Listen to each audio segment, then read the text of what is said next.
On this video I'm gonna show you guys how to increase virtual memory with fixing the error that say GPU error cannot create DAG file on GPU.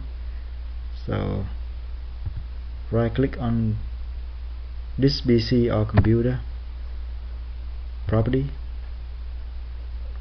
advanced system setting,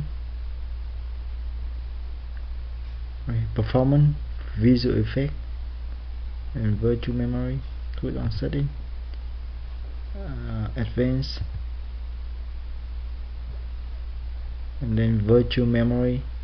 Click change, and uncheck automatically manage page file size for all drives. Uncheck it, and custom size you can put in 16,000 for both, and then set.